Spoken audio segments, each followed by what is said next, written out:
Well, before I start, I want to say that some people have heard some of this presentation before. If you were at the INEX things 2 years ago, a lot of it is the same. However, there's a lot more research that's come out since then, and I'm going to be sharing some of that. Anyway, the point of this presentation is named Science Whispering Spirit, which means there is scientific evidence today for things that have been considered spiritual for years. For centuries, churches have said, we survive after we die. Science said, no, the brain produces consciousness. When the brain dies, we die. For years, spiritual traditions have said we can get information through psychic means, dreams and stuff like that. Science said, no, the brain produces consciousness.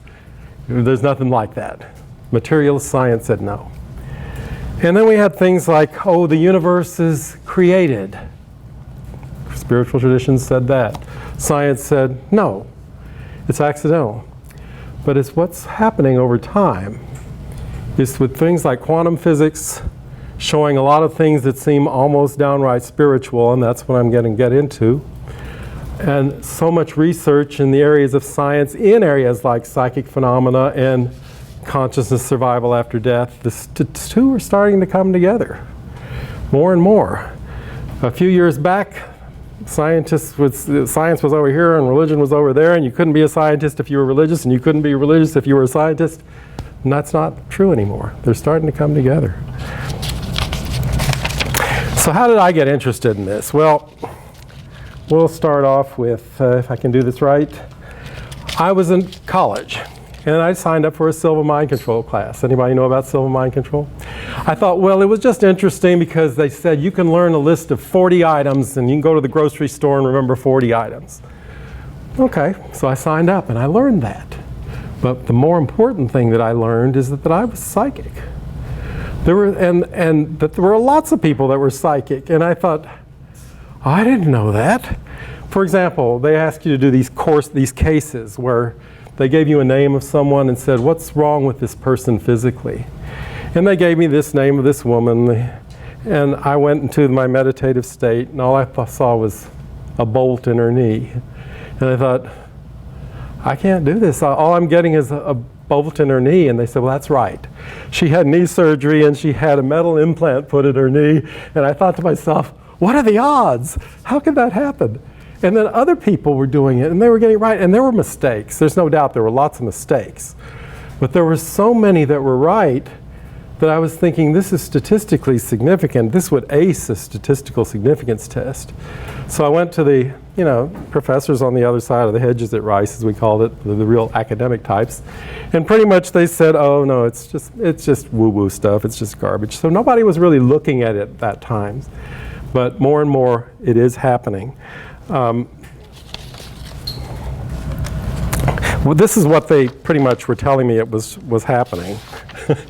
That this was stuff that the National Enquirer would like to report. This isn't really happening. But I said, no, I'm seeing it happen. There's something going on here. So that's where I got really interested in it. And I eventually got the PhD in parapsychic science. And my aunt told me, she said, Gary, don't tell anybody that. That's embarrassing. So apparently there was still quite a bit of a bias in materialist science.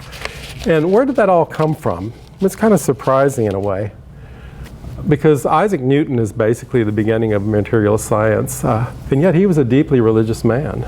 He had a deeply spiritual part to him, but they were telling him when he's doing these publications, don't put all that stuff in there, just stick to the motion laws and all that. And so he became kind of the father of materialist science, which is what separated science from spirituality for all these years, and yet he himself was deeply spiritual. This talk will focus on like 4 areas. Number 1, the evidence in science today that our universe was somehow intended, as opposed to just accidental. to what statistics now say about quantum physics say about psychic abilities, which for many of years were considered garbage in the materialist science world. 3, what decades of research and statistics are saying about the survival of consciousness after we die, which again was something science avoided. And then some of my own personal psychic experiences, so I'm going to put it in there. One of the things that we will start out with right away is the Michelson-Morley experiments with light. Does anybody know what that is?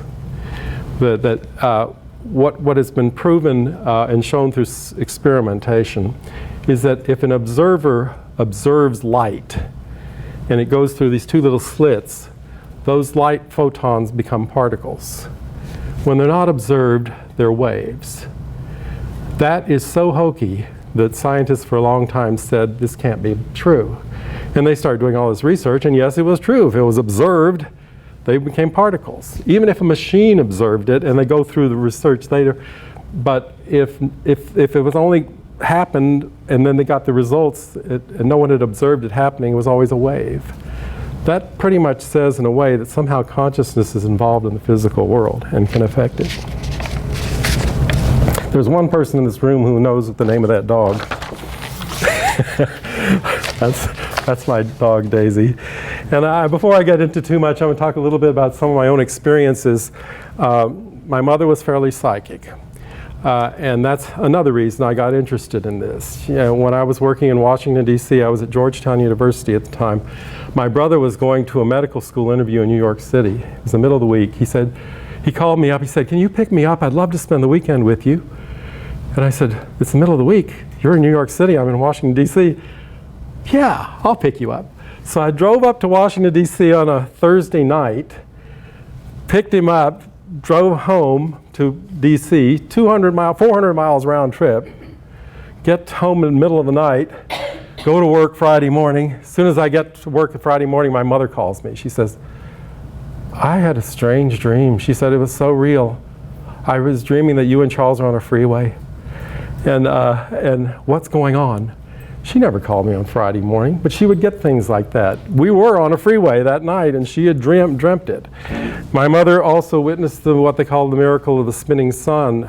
There was a church in Lubbock, Texas in the 1980s that was supposed to have a miracle on a certain day. And my mother was very religious, but she said, "Oh God, they can't predict miracles. Those crazy people are going up there to Lubbock to try to get a healing, and they're going to come back sicker than they went there." And she said she was hanging clothes with that thought. Those crazy people. It's hot August day. And she saw the sun spinning over here. So she looked around and she saw it was spinning colors. It was blue and yellow and green and red. And she said she just stared at it for about a minute and couldn't believe that it was happening. And she talked about this many times after that. And she then remembered my niece, who she was taking care of, went in the house to check on the kid and came back out, and she said, "I couldn't stare at the sun anymore. It was like, it was so bright and brilliant." And it turned out that there were several people in the Southwest on that particular day in 1989 that had witnessed this miracle. But most of the people who were outside had not. So why some people were seeing this and some were not? And she said, it came to me right at the time when I'm saying those crazy people. She said, maybe I was being punished. But the priest said, "No, I think you were blessed." I had an experience when I was in the Jesuit religious order in the 30-day silent retreat of St. Ignatius Loyola. I was in deep prayer and walking down a trail in the Los Padres National Forest. And before I knew it, I was on the side of a mountain, holding on to the side of the mountain, looking underneath me, thinking, how did I get here? And how do I get down from here?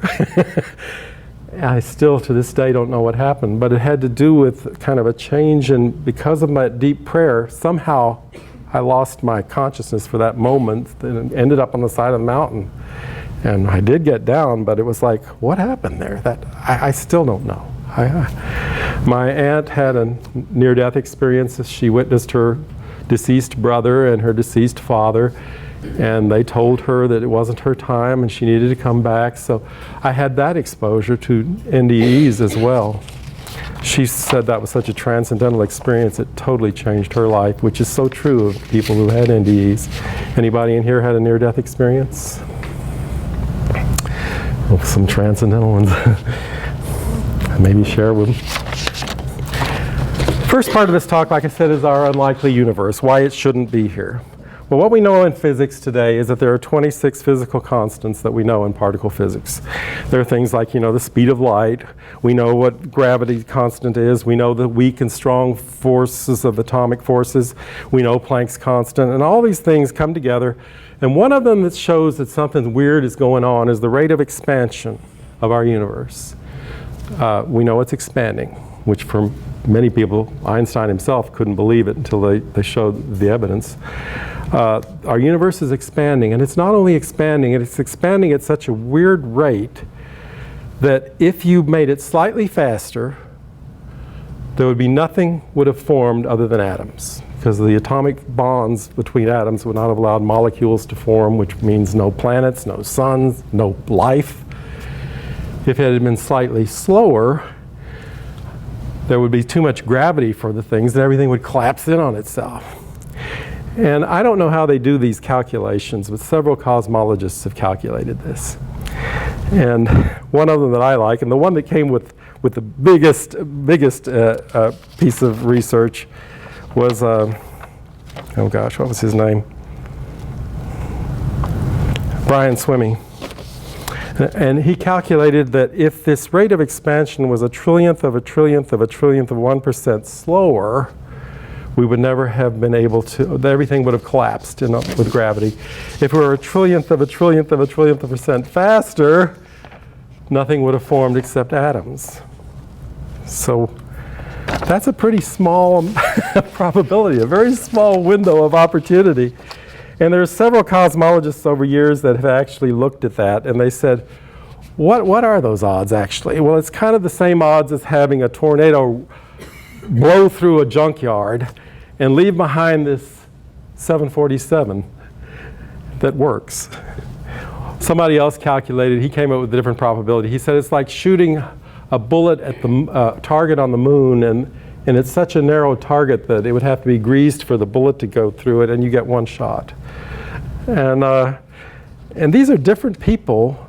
I don't know how they do the research there, because that to me is just like, how do you even get to that point? But this is, several people have done this. In fact, one of them I want to point out is a fairly well-known guy, Stephen Hawking. And he said, if the rate of expansion 1 second after the Big Bang had been smaller by even 1 part in 100,000 million, the universe would have recollapsed before it reached its present size. On the other hand, had it been greater by a part in a million, it would have expanded too rapidly for stars and planets to form, and us to form. And Stephen Hawking, incidentally, was not a spiritual man. But this was basically saying there's some kind of intention here. And of course, his odds are not nearly as strong as that trillionth of a trillionth of a trillion percent. But it's still, he was a man capable of doing this research and came up with that statement. It's not only the expansion of the universe that says our universe maybe shouldn't be here unless it was intended. Brandon Carter pointed out that the gravitational forces that allow our stellar masses to form would not allow for yellow suns if they were slightly greater or slightly stronger than they are. Roger Penrose talked about the second law of thermodynamics, which is entropy. And it says that our universe is one of random disorders, so really actually stars and galaxies or anything like that are effectively violate this law of entropy. Entropy I always think of as means that you have to clean your house. If you let it go, it gets dirty. If you don't take care of it, it falls apart. Entropy makes life difficult. But anyway, he says that that entropy itself means our universe shouldn't even exist. Gerald Schroeder says that the burst of multicellular organisms in the Cambrian geologic era was much too fast to be based on evolutionary gene mutations alone. In other words, these gene mutations had to be happening where unicellular organisms become multicellular and all that. And he said in order for life to form, it should have taken about 100 million years, and yet we know that it only took about 5 million years. So that too kind of says, was there an intention for life to happen? So one of the theories that comes out of that is the so-called anthropic principle, which basically the strong anthropic principle says that we were intended to be here, that something in our universe intended us here. Some people call it God. Whatever. It says the statistics point in that direction. The weak interpretation, which a lot of the materialist scientists want to go for, is that, you know, that can't be. We're not intended. It's just accidental. So how do they get around it? Well, they say one way to get around it is that there's an infinite number of universes. So we just happen to be in one that is so tiny probability, but we're here because it can happen. If it can happen, and it will. But an infinite number of universes, I mean, there's something called Occam's razor, if you know what that means. It says the simplest explanation is the most likely. I think it's a lot simpler to say we were intended than to say there are an infinite number of universes. But anyway, coming back, the other possibility is that we live in an infinitely old universe, which means that it's been here forever. And if that is the case, then we just happen to be observing it during the miraculous instance when it's ordered enough for galaxies and life to exist. So I don't pretend to understand how they do those calculations, but I did take a course in quantum mechanics, but I don't even understand how you could even go about making those calculations. Well, anyway, after lining up these numerous and startlingly small coincidences that allow us to exist, one highly respected scientist in 1983, Paul Davies, said, "The seemingly miraculous concurrence of numerical values that nature has assigned to her fundamental constants must remain the most compelling evidence for an element of cosmic design." And I don't really like to talk about the word intelligent design because some people applied a lot of religious connotations to that. But basically it is. It's saying there was an intended intention. We're supposed to be here. And science is beginning to say that. Materialist science a few years ago said, no way. So we're going to move on to the scientific evidence for the existence of psychic phenomena. Well, most of the evidence today is statistical because there's been a lot of research at places like IONS where they research psychic phenomena and precognition and telekinesis and well, they come up with these rather strong statistical statements that say it's got to exist because the chance of it existing by chance is very, very tiny. And those are many studies. They've been done in different places. The Institute of Noetic Sciences, the University of Arizona, the University of Glasgow, Stanford Research Institute, ISSEEM does them, the California Institute of Integral Sciences. Well, anyway, you can probably read them there. But the statistics clearly say that it's real, but our understanding of what's going on is almost non-existent. So the problem is we have evidence that it's real, but we don't understand why it's real. We know that psychic energy is not electromagnetic energy. That's the energy that physics generally studies. Although it appears to be some form of energy, or at least it appears to exist because the statistics say it almost has to, because otherwise, why are we violating laws of chance all the time? Probably the best way to get around a lot of those objections is validating these personal psychic experiences with veridical evidence. In other words, something happens, someone has a psychic experience, they see a sign somewhere on a highway 500 miles away, and people who live there can verify that's what it says. So there was something called the Global Consciousness Project that was started by Princeton University, and it's been going since 1999. They have 40 recording devices around the world. And these recording devices essentially pick up emotional energy because they blip whenever there's something happening. And like before 9/11 happened or before a tsunami happens, they will get a blip before the event. It's kind of like people have a psychic premonition that this is going to happen. And these things are 40 places around the world, and they almost all blip at the same time when something like that is happening if it's huge. And again, it's scientific evidence showing that something's going on, but we don't really know what. This man Albert Einstein. One of the theories today is what's going on is that it may have something to do with universal entanglement. If you know about the physics term entanglement, in physics it says if you have two atoms that are connected with each other and somehow you separate them, you can change the spin on one in one place and immediately it affects the one on the other place. And what's magical about that is that it's not a transmission between the two at the speed of light. It's instantaneous. You can put one on one side of the Earth and one on the other side of the Earth. You affect one of them, the other one instantaneously changes. Now, Einstein called that spooky because his laws of relativity said that things could not go faster than the speed of light. How are you getting this instantaneous signal?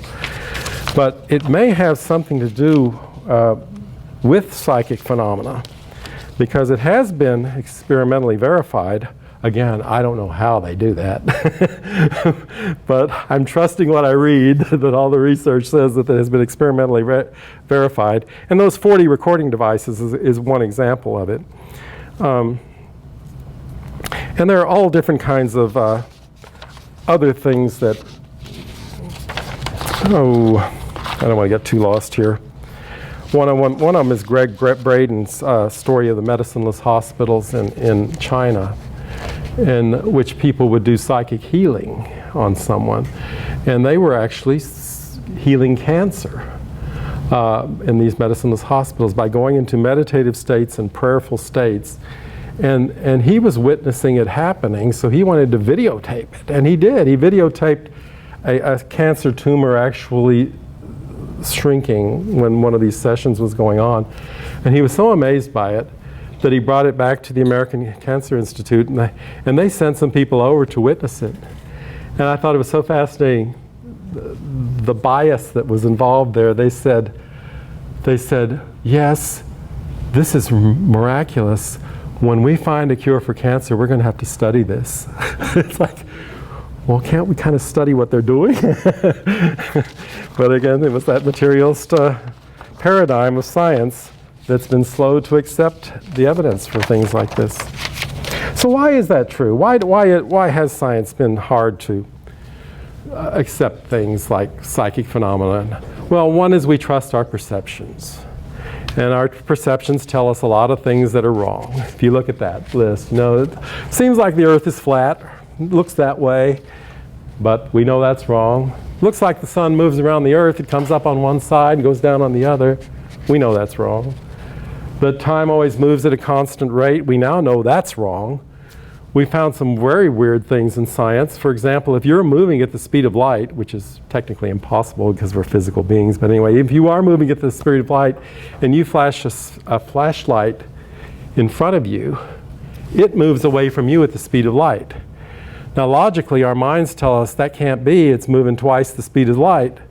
But really, it's not. It's just the way our perceptions tell us that. It's actually moving at the speed of light. Other perceptions, the radiation, Madame Curie said, no, it's not dangerous, it's not painful. We know now it's dangerous. And we know, some people say, well, black holes don't exist because they're not visible. Well, so there's so many things in our that tell us that it can exist. But and one of the things, too, that we believe because it looks that way is that our brains produce consciousness. We know that when someone dies, we don't get much communication from them anymore. Some people do, but most people don't. So it looks like when the brain dies that consciousness dies. But that, again, is just something that looks that way. As some of the research, if I have time to get into it later, I'll get into. This is one story I like to share because it shows how scientific bias can really get in the way. There was a man in 1847. He was actually a Hungarian physician who would deliver babies. And he found out that if he would wash his hands before delivering the babies, that the incidence of this so-called puerperal fever went from about 25% to about 1%. And he started publishing this. He says, if we just wash our hands before we deliver the babies, somehow we get less fever. Now, this was before Lister. This was before any kind of germ theory or anything. This was 1847. And he actually was thought to be crazy. He ended up actually getting imprisoned, and he actually died in prison. But the point was, this was a man who, because he didn't have any theory to say why it happened, all he had was the statistics, it was poo-pooed as unreal. We're in that same place with psychic phenomena. We have the statistics that pretty much prove it, but we don't have a good theory of what kind of energy is going on, what really is happening there.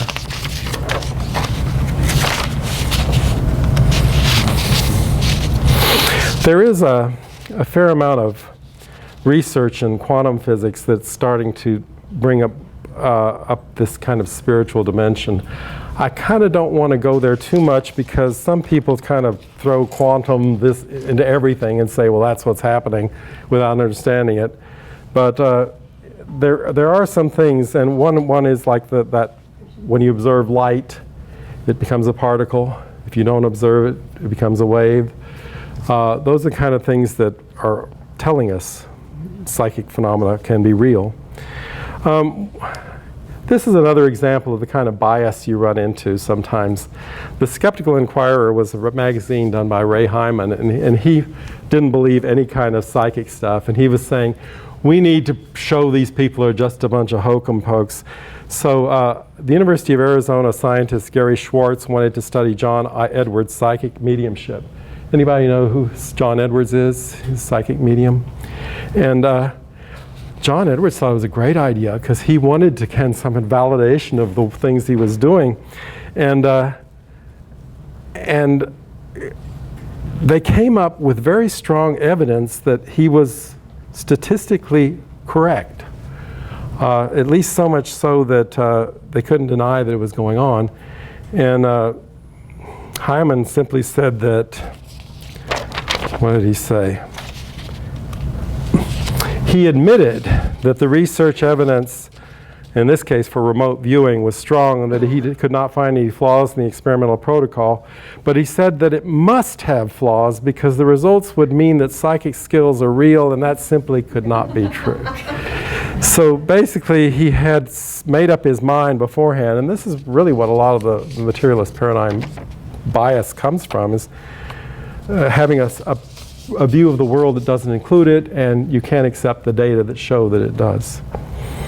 I have spoken to a lot of psychic mediums. I know several of them very well. Suzanne Giesemann, maybe you know. I've spoken with John Holland, Gordon Smith. I got to meet last year in London and talk to him about. And you know what I find interesting about them is all of these mediums say that they know that we survive death. I believe it, but I haven't gotten to the point where I know it. And I'm so impressed that they all say, I know it exists. So their own experience is telling them there's something going on. Now, I've had some mediumship classes, and I can do some of it myself, and I've had some experiences that are pretty interesting, but I haven't gotten to the point where I'm not just sure that's not just super psychic. It's not as opposed to consciousness survival. But there are other reasons why fraud and deception played a role. I mean, there's no question, and psychic fairs and things like that. There's a lot of, trap doors and things that are just basically done for entertainment value. So there is a lot of garbage out there, but there is a lot of reality as well. I mentioned those medicineless hospitals in China. I liked a story that Sonia Choquette told. She's a psychic. And this is there's some things called time dilation. There's several experiences of this in life. I can mention one that Greg Braden had and Sonia Choquette, but they're not very often. But I loved hers. And again, I didn't experience it, but I believe her. She said she was in the middle of Nebraska and it was a snowstorm. She was driving from Chicago to Denver with a friend. And she said, suddenly out on the road, somebody was out there doing this, and she screeched to a halt in the snow, trying to stop, and they weren't sure that they hadn't run over this person. And so they stopped and got out and looked and see what happened. They couldn't find anyone. And she said, well, did you see what happened? She couldn't understand. And she said some kind of spiritual thing was happening, she said. And she got back in the car, and the two of them said, the next sign they saw said, Denver 40 miles. She said, no way, because they had just bought gasoline in the middle of Nebraska before this happened. Get back in the car, few minutes later, they're 40 miles from Denver. Well, if you know geography, you know that's not possible. And she said, I didn't believe it, but she said, we had the gasoline receipts where we bought gasoline in the middle of Nebraska, and it showed the time when we bought it. So we thought, how did that happen? How did that time dilation happen? Again, we don't know. But those kind of stories, I love them anyway. But you know, it is so hokey to some people that Dean Radin at IONS himself, the head researcher there, says that psi phenomena require a greater level of statistical significance than other areas of academic research to be accepted. And it's because of that bias there. Okay, carrying on. Quantum physics will now hint at this, and part of this comes from this entanglement idea that maybe if atoms can be entangled, maybe we have kind of a universal consciousness. We have something that's universal everywhere, where one thing is connected with other things somewhere else.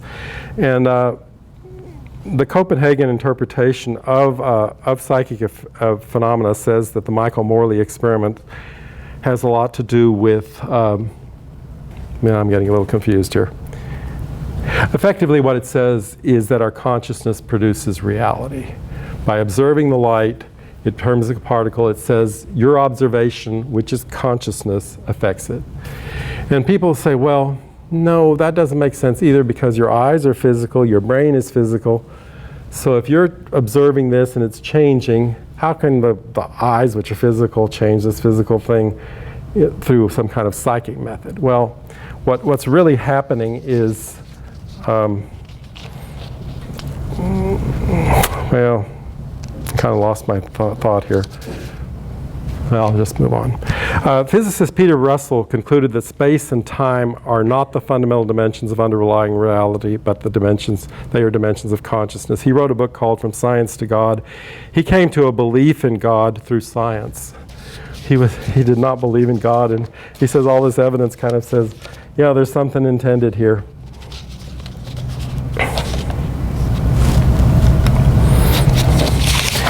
Here is another quantum physicist. His name was John von Neumann. And he won a Nobel Prize along with Eugene Wigner. And they had attempted to reconcile these observed peculiarities of quantum physics without clinging to the idea of an infinite number of universes or an infinitely old universe. And any physical process, such as vision and electric signals in the brain, were observed from within. What that basically says, that it's not your eyes that see it, it's not your brain that's seeing it, it's consciousness that's making the change. So it's not something physical here seeing the light that's causing it to become a particle. It is consciousness, which we don't understand, but we know it exists. Something outside of the physical is doing the observation.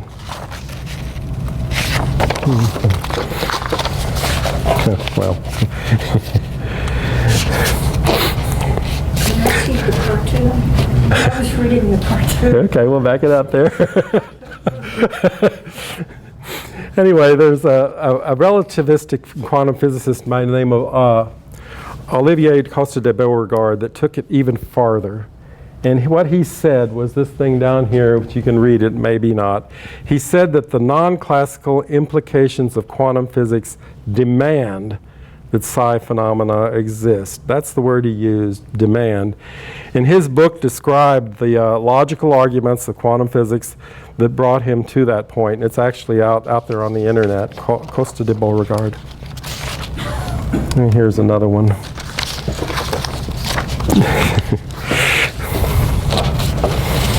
So this comes up kind of another question. You know, if consciousness does create reality, is there only one consciousness? If we each had our own individual consciousness, we could each create our own reality, and there would be multiple universes, but there seems to be only one, at least that we can experience. So, but it's kind of like we can all be individually conscious, but we're sharing in this total global consciousness. And that kind of sounds weird, but you know, cell phones are like that. Each individual cell phone has its independence, but it's all still part of the same electromagnetic field. So again, quantum physics is kind of telling us in an indirect way what religions say religions say, but in a different way, that there is a single consciousness. So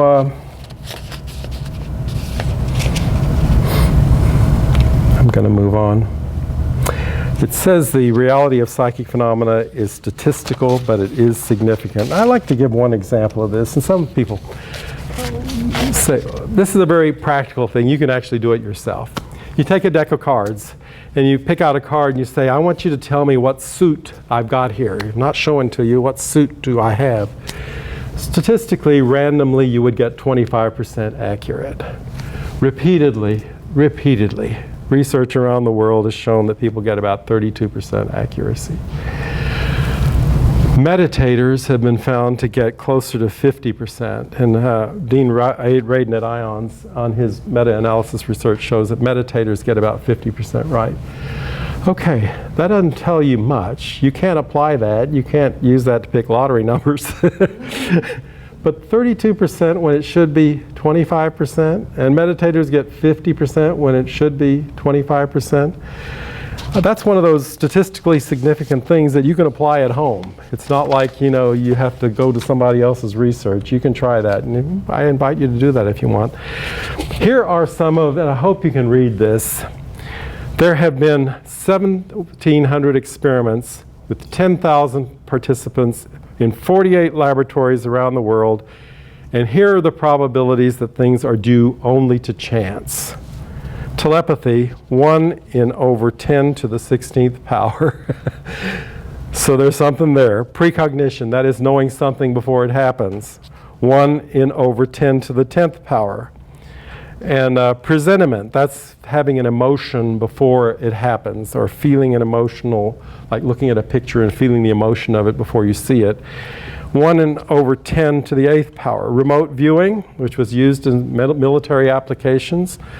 What does it mean to the 8th power? That means like 8 zeros after it. So it's 1 over 10 to then 8 zeros. My brain is not functioning with numbers, so, Okay. So I'm still not doing. Okay, the 8th power, 10 to the 8th power, I guess would be 10 million. It means that one time out of 10 million would it be due to chance. Oh, wow. In other words, so there's so many tests that have been done that the probability gets tiny that it could be due to chance. There's also been research on prayer, the power of prayer. And it's very hard to control studies of prayer because you can't say we have a control group, pray for this group, but don't pray for that guy. Because you don't know who's praying for it. So they've done a lot of research, but it's mostly with plants. And they have found, yes, again, plants that are prayed for do better than others. And there have been several studies on that. I don't know the probability on that one. This one on distant mental interaction of living systems. Well, this gets a little bit complicated, but I want to just point out the thing on the right here. The evidence for psi is comparable to that for established phenomena in psychology and other disciplines. This is interesting because this was the American Psychologist magazine wrote that in May of 2018. And for many, many, many years, they claimed that you needed more you needed better statistical significance for psychic phenomena. And now they said, no, it's comparable. So it's like an acceptance of psychic phenomena being real. But again, how do you apply it? Here's a good story of psychic phenomena at work. This is a true story of a church in Beatrice, Nebraska. It actually blew up on March 1st, 1950. Well, that's some time ago. It blew up at exactly 7:27 in the evening on March 1st. Now, what's surprising about that is they were supposed to have choir practice in that church at 7:20 that night. Everybody's supposed to be there, And they normally had 15 people, but no one was there. And so they had to go back and, they said, this is remarkable that nobody was there. So they called the choir director and they called all these people, why didn't you get to choir practice tonight? And they all had reasons, and some of them were kind of weird, and some of them were just like, well, I forgot about it, or I was reading a book, or like I was watching a television show and I didn't really want to go, or I just didn't feel well, but again, it was the odds of no one being there when you normally had 15 people there. They calculated at 1 in 1.1 billion. But it was, I think it was a, what do they call it, boiler? And another thing, disasters are like that all the time. IONS has actually researched this. For example, airline accidents. Almost always, when there's an airline crash that kills people, there were fewer people on the jet than would be typical for that day of the week for that jet. And IONS, Dean Radin got really fascinated into this, and he started doing all different kind of research. Of course, when 9/11 happened, the news story said it was fortunate there were fewer people in the building than there were normally would be on this day of the week. And all the time it's like they don't seem to say, some people got the hint. Some people got the psychic intuitive hit not to do it. Now, if I'm going to board a jet and it's going to crash, and I get a psychic hit, it better be like hitting me in the stomach, because I'm not going to say, well, I'm going to go get another flight and it's going to cost me more and I'll get there late. And it can't be just like, I think something's wrong here. So some people do get on board even if they get the psychic hit, because it's not that strong. A lot of times it is just a wisp that says, oh, something's wrong here. But I had a story of a potluck I was supposed to go to in 2012. It's a Christmas potluck. And I start getting sick. I had made this big bowl of salad, and I start getting sick, and then I was taking my dog for a walk, and I got so sick that I went and got into the hot tub, into my bath, because it was so uncomfortable. And I thought, I'm going to have to go to the doctor's office. And I said, well, I was in this PhD program at the time, so I did the meditation, the healing meditation. I said, well, and I got this message, and it was very strong. It said, don't go to the potluck. And I thought, I get kind of stubborn. I said, well, why not? And this mental image that said, you're needed for something. And I said, well, that's hokey. You always get this kind of stuff. And I felt like this arm came around, believe me this time. And I said, all right, I'm not going to the potluck. And almost instantaneously that pain went away. I was thinking I'm going to have to go to the emergency room. And I actually got a health checkup, and they said they couldn't find anything. And so I went in later and I meditated on, why did this happen? And I was like, oh, you're needed for something. Well, but I was just fascinated by that. That's the only time where I've ever had such an extreme pain that I think I'm going to have to go to the emergency room. And as soon as I said no, I'm not going, it went away. And it's kind of like intuitive hits like that. You don't know what would have happened had you gone the other way. That's one of the problems. We can't research it, because you don't know what would have happened had you gone the other way. Comment about that. Somebody said, I don't know which famous person, I can't remember, that we each have to find God for ourselves. And that's probably why science can't actually prove it. Yeah, it could be they're very different. Evidence, Yeah. we have to self-discover it. Because I believe, like you're saying, I have a strong and very crazy things that happen to me that you can't explain. You can't really even share it to the point where it convince somebody else. David Hawkins was saying that spirituality and scientific things are on a different level of consciousness. He had this consciousness scale where you get to like 499 for science, and then once you get to 500, you're at spirituality, but they're different. So essentially he was saying you can't study spirituality from a scientific perspective. How do you study prayer? How do you study joy, for that matter? I mean, you can put measurements on it, but it's kind of like, are you really capturing it? It's from a different world. Yeah. This non-dualistic world can't. This is an interesting story that people who believe in psychic phenomena actually perform better on the psychic test than people who do not. And this Gertrude Schmidler, who is at the City University of New York, did this research in 1973. And she found significant evidence that people who believed in psychic phenomena were better at it than people who were not on these random little tests. And, but there has been research recently, and in fact they talked about it at the IONS conference this year, that there's been some research on genes, and that genes can contribute to psychic ability variations. So different genes may have different variations in your psychic ability. And I like the title of that book, Wayne Dyer, You'll See It When You Believe It.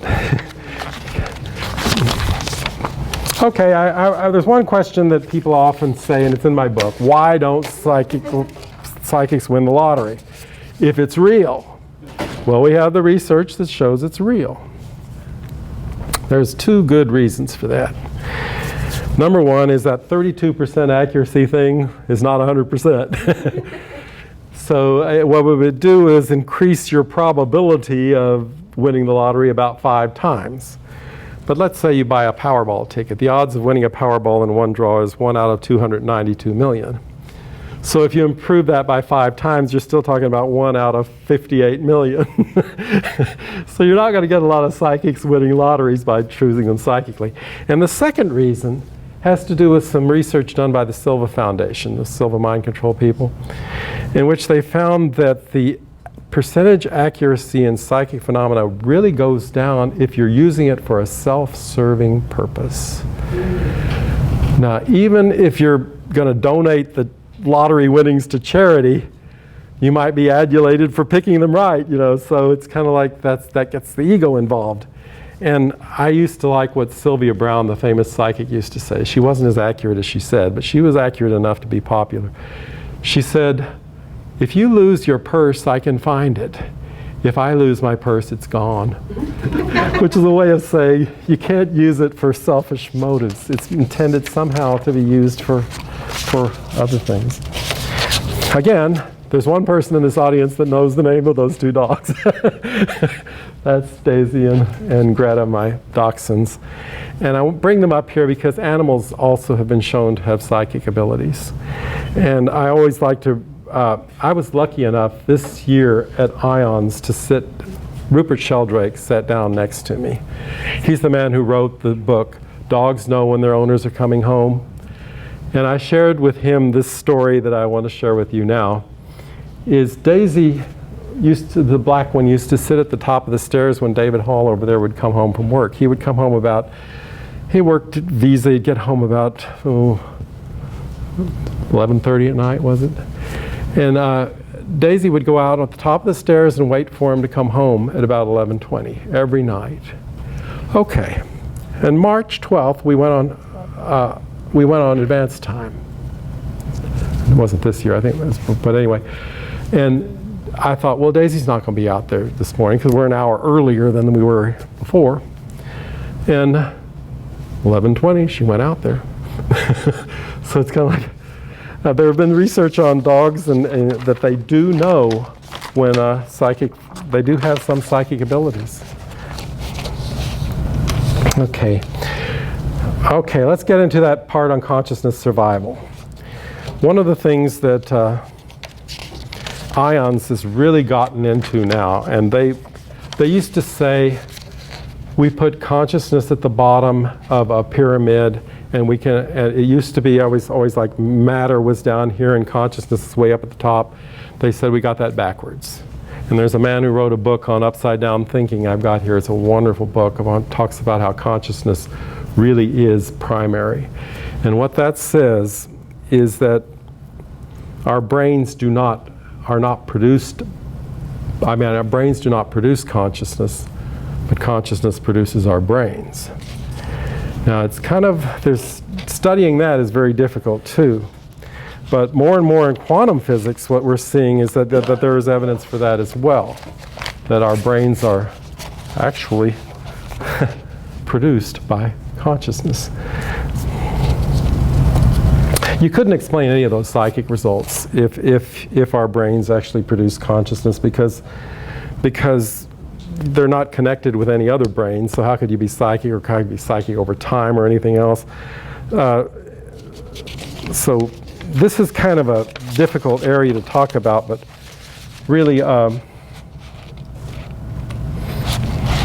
There are different pieces of evidence on this, of consciousness survival after death. Near-death experiences with verifiable things that people witness, deathbed visions, there are memories of a previous life. There's lots and lots of stories of that, people who remember a previous life.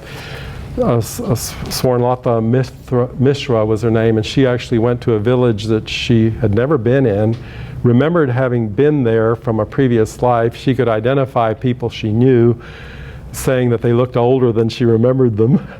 And she was able to find her way around the town she'd never been in.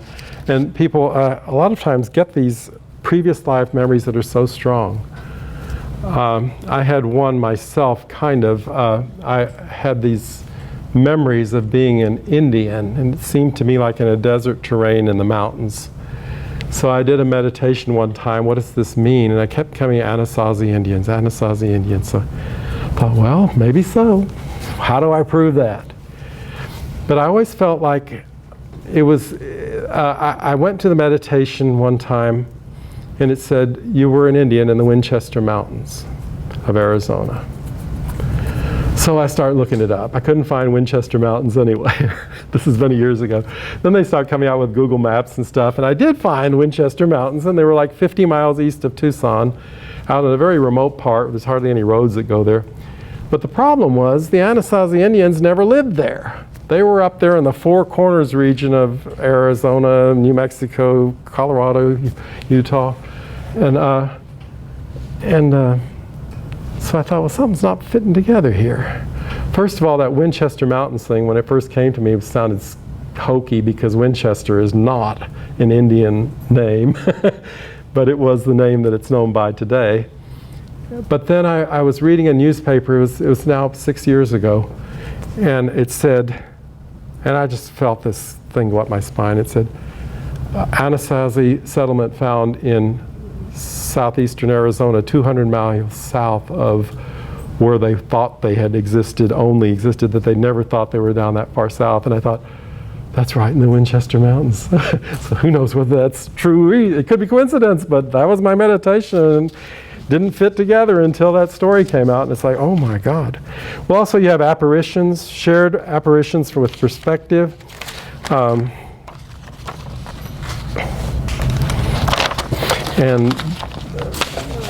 And I guess I'm going to get into mediumship research here. What is the evidence for consciousness outside the body after we die? Well, it may be explained by the theory that the brain is a receiver and not a generator of consciousness. That there are links between brain activity and body functions, but the instigator, the one who makes the decision, is not the brain, but it's consciousness. Well, people say, well, you know, if you could put sodium pentothal in somebody or ether, and their consciousness goes away, well,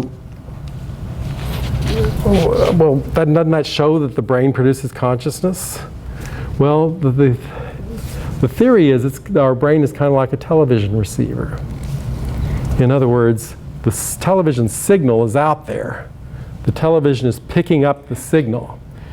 You kill your television and you break it up or anything and it can't pick up the signal anymore. That doesn't mean the signal is not still out there.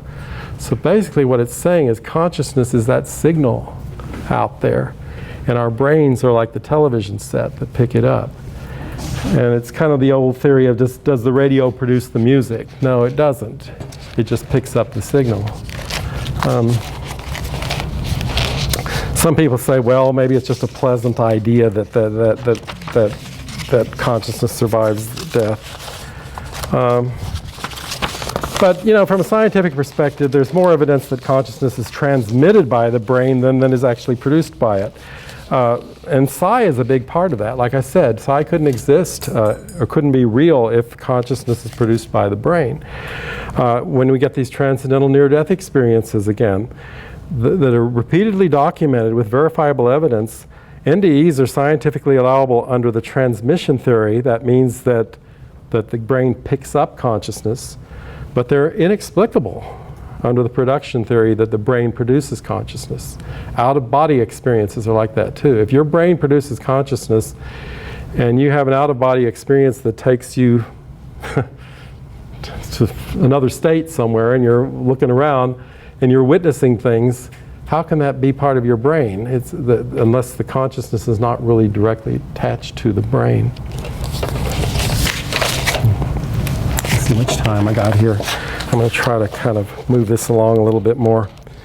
One of the things I want to say about this is that Alzheimer victims typically get more lucid just before they die. So this theory is that the brain actually kind of gets in the way. It's a limiting valve. And once it gets out of the way, your actual consciousness has more of a chance to come in. And this is why people like with Alzheimer's very typically get more lucid just before their physical death. It's almost like the brain gets out of the way.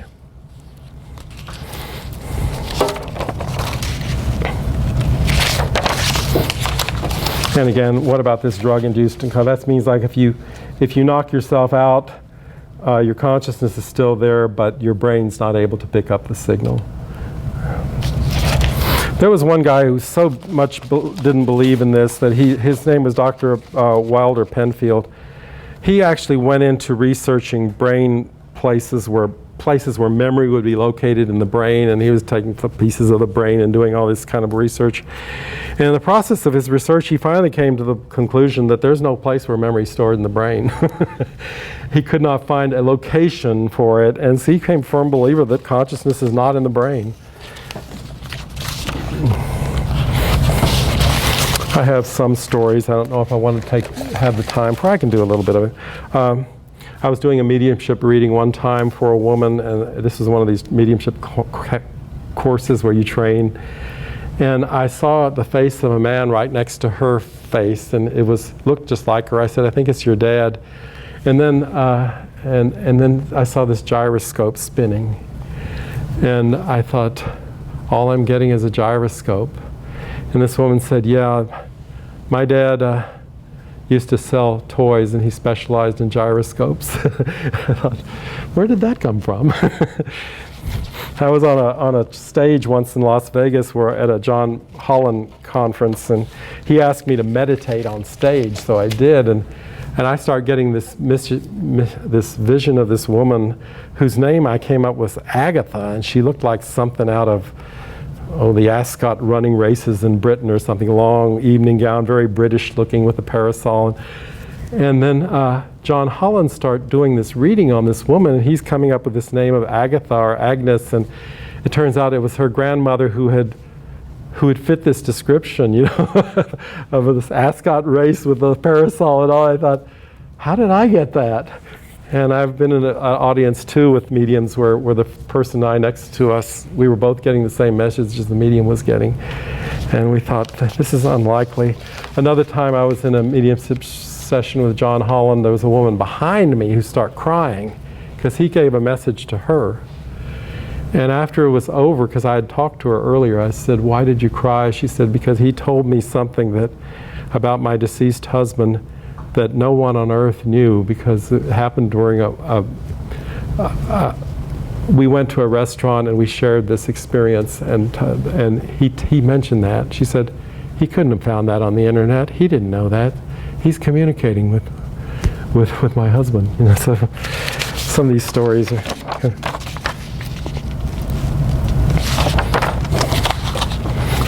Again, I was talking about afterlife experiences where people remember things. Most religious traditions have some kind of religious afterlife. Even Judaism, which has the Olam Haba, and even Buddhism, which people say doesn't have anything to do with afterlife. There's a part of Buddhism called Bardo, which actually has forms of reincarnation in it. So almost all religions have some evidence of that. And Dr. Ian Stevenson, he did 2,416 cases of young children with detailed past life memories, including memories of a foreign language they had never studied, musical instruments they had never played. So, yeah. Comment on that. My nephew is 4, and he talked a lot about the Titanic, and he told us he died already. Oh, wow. There's so many details about it. Okay, well. They say that kids usually do it up until about the age of 6, and then once So he just knows way more than he should at a very young age. yeah, there was Okay, if there's something up here. a story of a kid who died in a airline crash in World War II, and he remembered his name, he remembered everything about it, but that wasn't him. But they did research and found out that yes, indeed, this was the person that he described, and the plane was the same as he described, so he had all these memories. Anybody know about Ibn Alexander? I have read his book, and I was also lucky enough to talk to him. He's a man who actually, his brain was basically mush. He was in a coma for about a week, and he got a message from a woman he did not know who showed him around on the other side while he was in this coma. All these beautiful transcendental places. He was just like amazed by it all.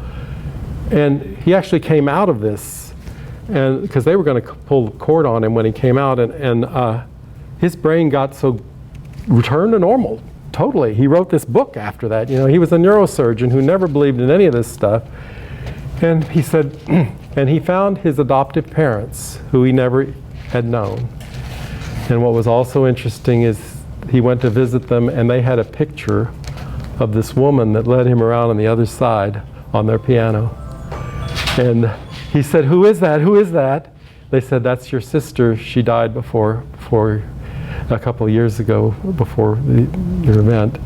And he was so amazed because he recognized the form in the picture was exactly the form of the person who showed him around on the other side. I was going to show you I don't have time to do it, but there was a bit of a piece of stuff on the internet that Ibn Alexander talks about exactly what I'm talking about, that consciousness is not produced by the brain, it is received by the brain. Some people do all these studies and say, well, you know, near-death experiences are really due to oxygen deprivation. They found out that people who are having near-death experiences actually have more oxygen in their brains. It's hard to study because you don't plan these things in advance. But they're usually in the hospital and they're being monitored a lot of times when they have a near-death experience, and they found they have more oxygen in the brain than people who don't. So they said, well, it's the other way around. They said, well, they've got more carbon dioxide in the brain. And you know what they found out? This last one of the theories was you have excessive carbon dioxide, and they found out that these people actually had lower than normal carbon dioxide. So all these studies, all these theories that, you know, this can't be happening, and usually the research shows that yes, it can be happening.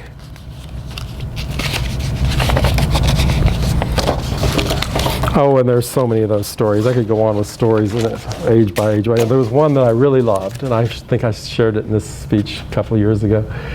A woman, her name was Stella, and she was in a hospital in the state of Washington, I believe. And during her operation, she left her body, and her consciousness rose to the ceiling.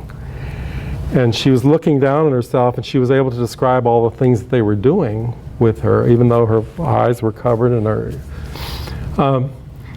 And after it was over, she was recovering, and she said, you know, you have 2 dead roaches on the top of your light fixture in the operating room. And they, of course, poo-pooed that. It's like, you were kind of clean hospital, we don't have that. Oh, go check. I saw 2 dead roaches up there. And they thought, well, okay, just to humor her. And they put the ladder up. They saw 2 dead roaches on the top of the light fixture in the operating room. There's one of the woman who saw the shoe outside the hospital, and she couldn't have seen it unless you were actually hovering out there on the 3rd floor.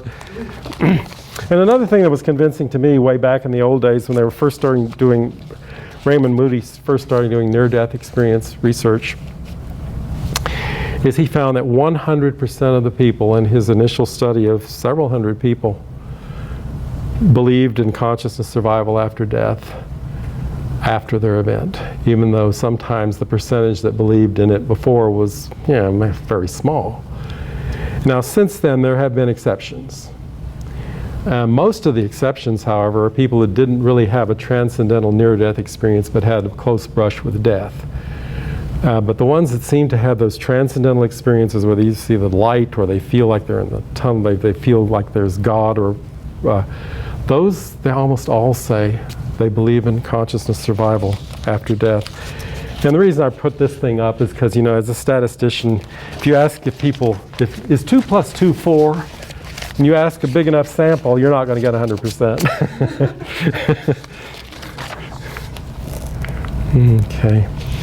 Okay. Mediumship is communicating with those who have died. Like I said, I've been fortunate to know a lot of mediums. And Gordon Smith said to me this past year when I was in London, actually, he said, people get an addiction to the body. I thought, what a weird way of describing it. He said, people get so caught up with this physical existence that they get addicted to it. And I thought, well, he really does believe, more than believe, he knows that it happens. Another thing with mediums, professional mediums were 85% accurate regarding the appearance, personality, hobbies, and cause of death of an individual, while the general population just being asked, what do you believe here, would be about 30% accurate. So there's something going on there. And the spiritual traditions in the Christian church says, between you and us, there's a great chasm between death and life. But it doesn't say that we can't communicate. It just says it's going to be difficult to do it. And the one that I like on this is the apparitions that were visual perspective is honored.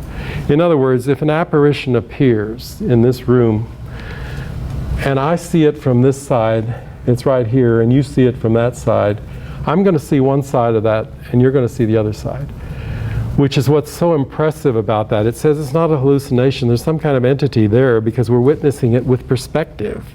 I'm seeing the back, you're seeing the front, And if it were just a ghost, would that be happening?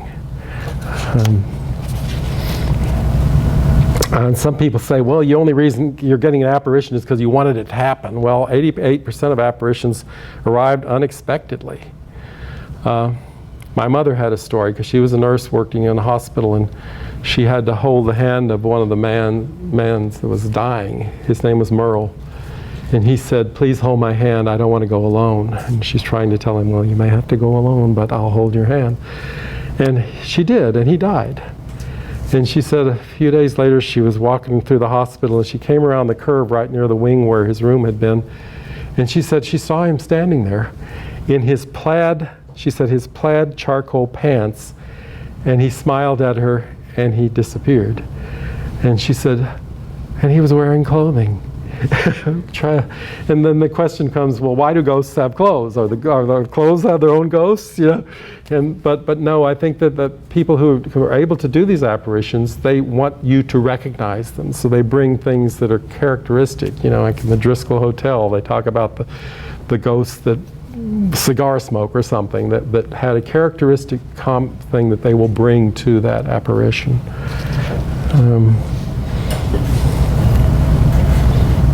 I don't think I want to spend too much time on this because I don't have a lot, but let me kind of give you one that I really liked, which was the seatbelt message from my dad. On the day he died, it was Flag Day, and he had been in World War II for over 4 years. And I was going from Austin to El Campo to help my mother arrange the funeral. And they had all the flags up. And I said, Dad, look at all these flags up for you. And my seatbelt chimes start going off. Well, that bothered me because I'm wearing my seatbelt. And I'm thinking, why is it going off? Do I have to get this fixed? And how long is this going to last? Is it going to go off? Bing, bing, bing, bing. So finally, it stopped. And I thought, well, maybe it's just an electronic communication, a message from Dad. Because I said, Dad, look, the flag's up for you. So I said, thank you, Dad. Well, that's not real exciting in itself. But several months later, I was driving back from a Rice football game at my brother's house, and I was going through the country on the way here, and it started chiming again, and I was wearing it.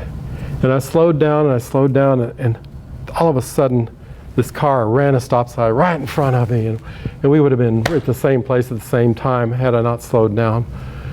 And I thought, thank you, Dad. And it never did it again. I eventually donated that car. I never got it fixed. It never did it again. So it's like, that's a personal story I want to say.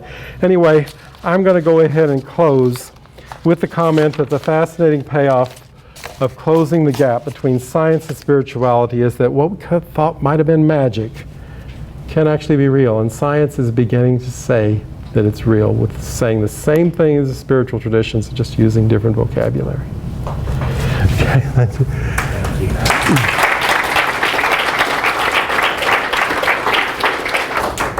Okay, we'd like to open it up for about 10 minutes of Q&A, and then Gary will be available for book signings, and also the archive will be open for a tour.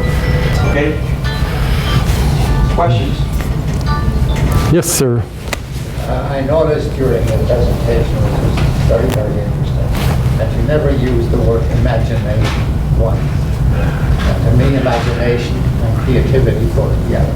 Yeah. So a lot of what you were saying about consciousness being the developer, I could just switch words and say creativity or imagination. Certainly it's part of the same thing. Imagination and creativity, and consciousness are. Yeah, but I think of it partly consciousness because that's the way I studied it. But it is true that imagination is part of consciousness. And so much in like the Silva mind control stuff, you see it when you believe it, is if you can imagine it into reality, you can bring it into reality. If you can't imagine it into reality, you can't bring it into reality. Yes, Katya. Gary, you mentioned ions starting to go into research of how this thing happens. And for example, you said people standing around a fire trying to put it out mentally. Right. Well, here's a problem that I have with this kind of setting up an artificial research. When you talk about your father and the seatbelt digging twice at important times, that to me has a big emotional experience. Emotion is very much involved, relationship is involved. And you can't do that with a bunch of people standing around a fire. You're setting up a purely statistical situation when there's a very strong emotional thing involved in what I would call synchronicity with what you had. What do you think about that? Well, I think that it could be done. For example, once at the IONS conference, they were trying to put out a fire close by. So they had everybody in the group kind of meditate about putting the fire out. Now there could be emotion there because, you certainly want to keep fire from destroying things. The baby's burning in the middle of it. Yeah. But on the other hand, there was also a session where they had you bending spoons. Well, how do you bring that into? I got the spoons to bend, incidentally, but the point was, and a lot of people were getting it, but it's like, what is the point of this? Because I agree with you there. It doesn't have a purpose that makes it easy to research. I mean, it's easy to research, but what's the point? So. Yes. Probably the power of consciousness, collective consciousness. If multiple people meditate on certain things, you can make big things. Well, Greg Braden talked about a story that happened in South America where they having a drought or something, and they got all this group of people in a big conference to meditate on rain. And that night, they had a huge rainstorm, and the weathermen were all so shocked. They said it just came out of nowhere. It wasn't even, we didn't even see what was developing it. It just came out of nowhere. And I like to believe it was that group of several hundred people meditating on bringing rain. He believes it. Yes, sir. I was wondering if you've been keeping up with some of the, I don't know if I would call them concessions, but like slow, stubborn movements towards the more mystical view that's been happening with scientists and philosophers, actually in academia lately. Like particularly the sort of increase in interest in panpsychism and simulation hypothesis as well. It's like they're sort of beginning to acknowledge, it seems like, that reality doesn't seem to be the way that they thought it was, and so they're like going for like the most conservative possible sort of movement toward it, but baby steps, basically. Well, yeah, I've seen that. That's part of what I'm saying is that it used to be, when I was a kid, it was kind of like the materialist paradigm was solid. It was like this kind of idea of brain producing, consciousness producing the brain, that's just totally crazy. But because of the research that's coming from quantum physics and from these statistical studies, there is evidence that it's true, so people are moving in that direction. In fact, one of the pieces of research I saw on this is that physicists believe in psychic phenomena now in a greater majority, more than half of them believe in it. And in fact, it was something like 80% because of what quantum physics is showing. While psychologists, it was still below half. It seems like scientists themselves are usually actually more open-minded than people who just are enthusiastic about science. Yeah, that seems to be. Yeah. So the simulation thing, particularly, you see it mentioned a lot in the media these days, or at least in some media, the simulation hypothesis. You know, that people basically are thinking that it's that the reality that we live in may be like a virtual reality, like the Matrix, essentially. Oh yeah. And so they think, you know, that it's being talked about a lot, and it's being looked at pretty seriously by some philosophers and stuff. And so, I don't know, I just find it kind of funny that basically they're saying, well, reality doesn't seem to be the way that we thought it was. Well, that's, yeah. Therefore, it must be a virtual reality in a computer somewhere. You know, or Yeah, maybe going in the wrong direction, Yeah, but at least you're right, moving yeah. in some direction. It's funny. Thank you. Okay. Got a few books here if you want. There's some of the hardback.